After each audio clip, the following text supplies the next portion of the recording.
Carlson, tonight one upside of the very sad war in Ukraine is the national conversation underway in this country about freedom and democracy. But first, what exactly is democracy? Well, pluralism is the hallmark of it. In a democracy, citizens can have any opinion they want to have. They can express any opinion they want in public whenever they care to express it, including through mass media. If citizens are dissatisfied with their political leadership, they can challenge their leaders for office. Now, all of these things are true in every free country in any period, always. These are not just features of democracy. These are prerequisites for democracy. So with that in mind, you should know about a political party in Ukraine called Opposition Platform for Life. With 43 seats in parliament, it is the largest opposition party in that country. Over the weekend, the president of Ukraine, Volodymyr Zelensky, banned that party. Opposition Platform for Life is now prohibited from, quote, all activity within Ukraine. So with a single command, Zelensky made it impossible for anybody to run against him for president. He did this not just to Opposition Platform for Life, but to 10 other political parties that he believed were insufficiently loyal to him. They're all illegal now. Obviously, there's a war underway in Ukraine, and on that basis, Zelensky has declared martial law. But we must tell you there is no evidence that the opposition parties he banned were aiding Russia in its war against Ukraine. Opposition Platform for Life, for example, denounced the Russian invasion the moment it happened, just like everybody else. But Zelensky took the opportunity to turn Ukraine into effectively a one-party state, which it now is. So having banned all opposition, he then seized control of the country's media outlets. Zelensky signed a decree that combines all national television channels into a single platform that he controls. He described this as a, quote, unified information policy, and it certainly is unified. So if all of these details seem shocking to you, if this is not the Zelensky you've heard about on the Today Show, then you may not have been paying attention to Ukraine. Zelensky has been solidifying complete control over Ukraine for a long time, since long before the Russian invasion and the war. Last year, he had his main political opponent arrested and his assets seized by the state. At the same time, Zelensky shut down 3 of Ukraine's most popular television networks, channels that, not coincidentally, had criticized him. So how should we, as Americans, assess this? Well, first and most obviously, by admitting this is authoritarianism, it's not democracy. And then second, by acknowledging that actually it's pretty common around the world. Even in 2022, real democracy is a rare thing anywhere. Most countries are still governed by some variety of dictatorship, whatever they may call it. And that includes close American allies. The kingdoms of Jordan and Saudi Arabia come to mind, but there are others. We're not moralizing about this, by the way. Obviously, we'd prefer democracy everywhere, in every country. But as Americans, it's probably a waste of time to get too involved in the internal affairs of other countries. They're hard to change. What we care about, what all Americans should care about, is what happens here in the United States. The United States is, despite the fact it's also a bumper sticker, doesn't make it untrue, is a beacon of hope and freedom to the rest of the world.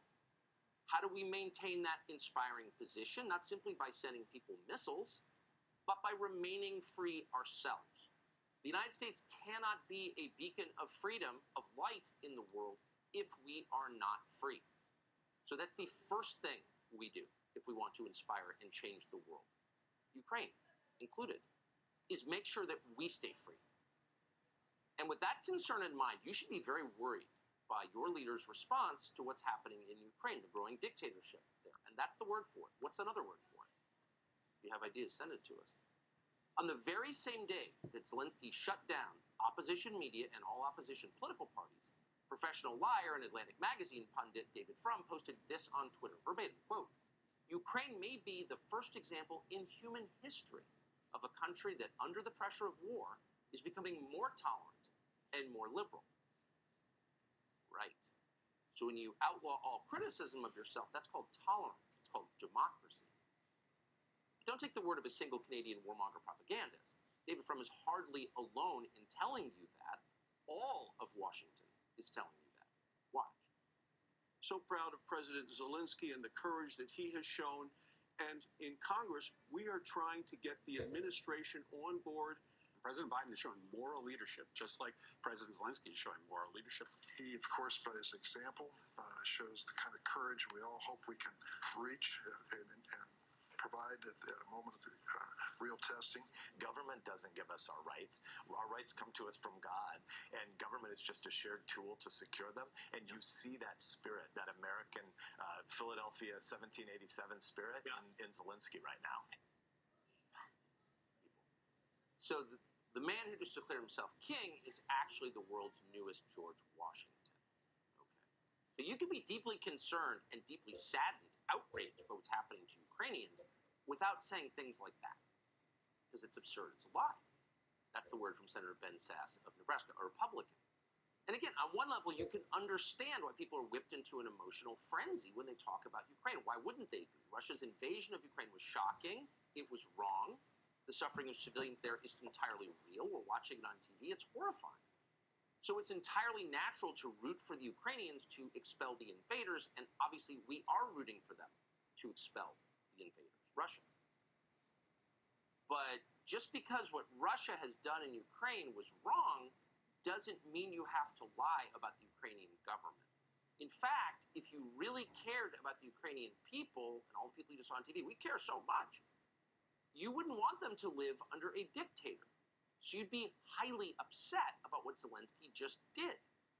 But our leaders are not upset in the slightest. They're cheering it on, even when they know better. So some of them are just too dumb to know, but some of them do know. Michael McFaul, for example.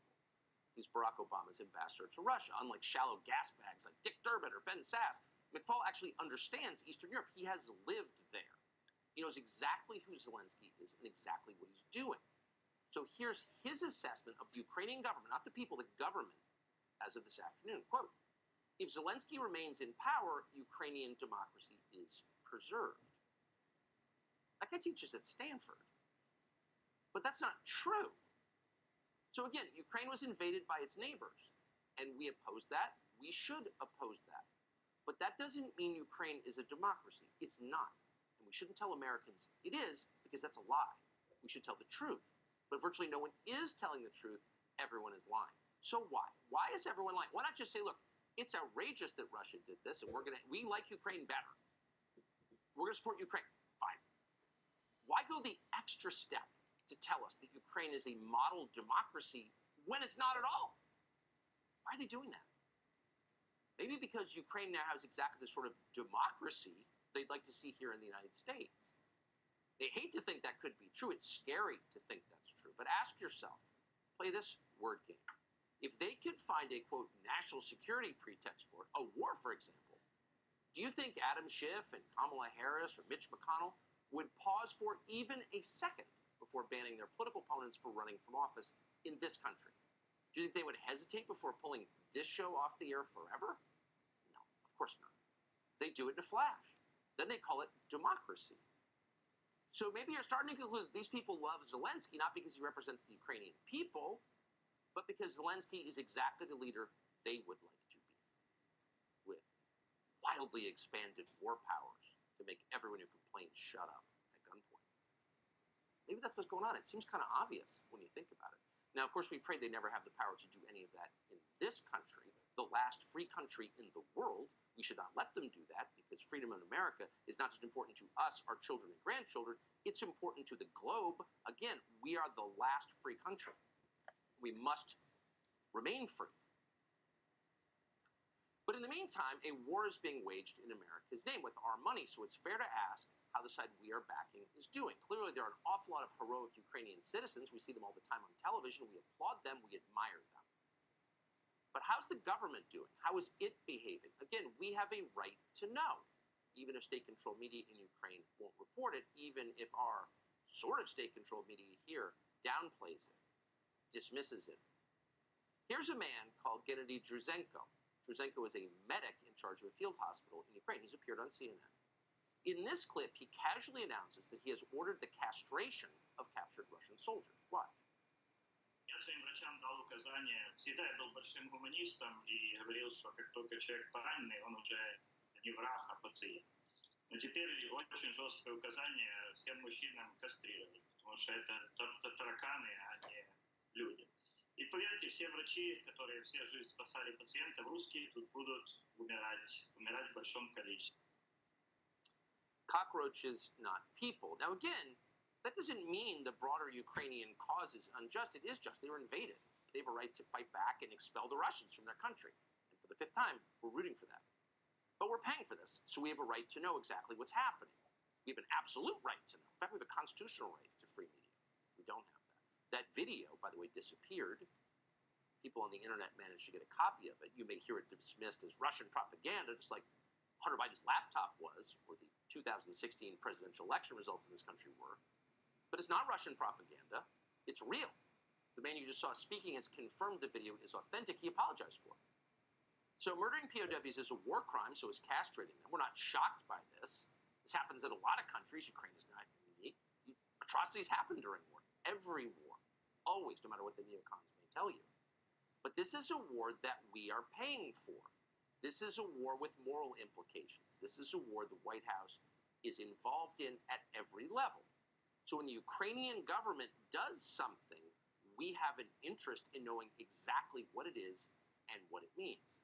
But more than anything, we have an overriding interest and a moral obligation to keep the United States free.